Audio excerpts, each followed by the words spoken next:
Hello everybody, this is Joey from TKNOWELL Machinery. Here we are introduced wet crimping machine. Look at here 2 stations, right?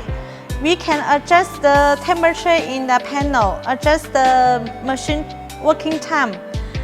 Actually, 2 stations we can control by cold and control by hot.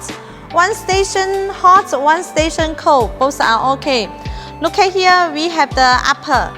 We can just finish this hot station and just put into the cold station for shaping. Finally, we can get the web crimping. You can use the paper pattern to check the position, check the shape is it correct or not. Welcome to send us some sample to test the machine. Thank you so much.